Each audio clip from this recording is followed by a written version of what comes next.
Vamos a dar inicio al módulo 1, Introducción a la Electrónica, con las características de los sistemas eléctricos. Existen tres unidades básicas de medición eléctrica, las cuales son el voltaje, la intensidad de corriente y la potencia.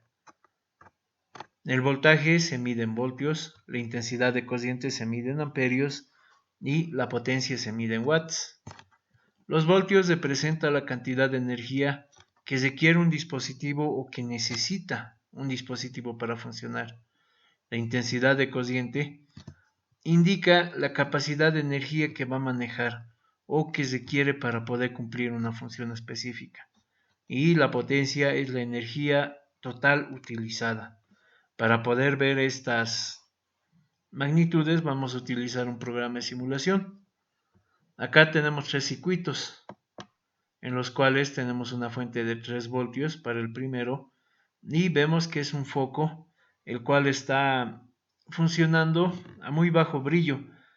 A través de él pasan una corriente de 30 miliamperios y una potencia consumida de 90 miliwatts.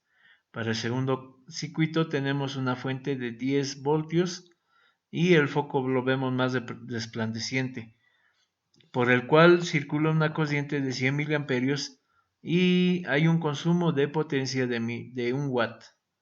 Para el tercer circuito tenemos una fuente de 50 voltios y está conectado un motor que consume una corriente de 6.25 amperios y una potencia de 312 watts. La energía eléctrica viene representada en dos formas. Tenemos el voltaje en corriente continua, el cual está presente en pilas, en baterías. Pueden ser estas baterías normales, pueden ser baterías de auto, baterías de celular, baterías de laptops, todo tipo de baterías. Y también tenemos el voltaje en corriente alterna, el cual está presente en tomacorrientes y líneas de transmisión. Físicamente, el voltaje en corriente continua es un valor constante en el tiempo, es un valor que no varía. Si tenemos una batería de 9 voltios, estos 9 voltios son constantes todo el tiempo.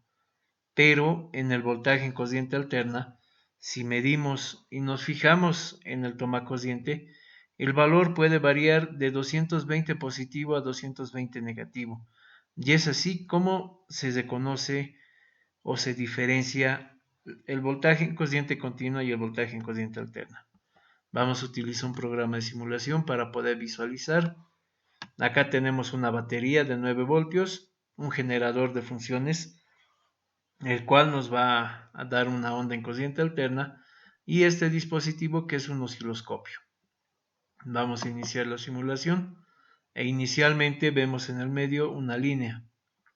Esta línea nos indica que no existe ningún voltaje, todo está apagado. Pero si encendemos el circuito, ahí vemos el encendido. Aquí ya tenemos una lectura de 9 voltios. 9 voltios que está leyendo directo de la batería. Como mencionamos, a través del tiempo este valor se mantiene constante.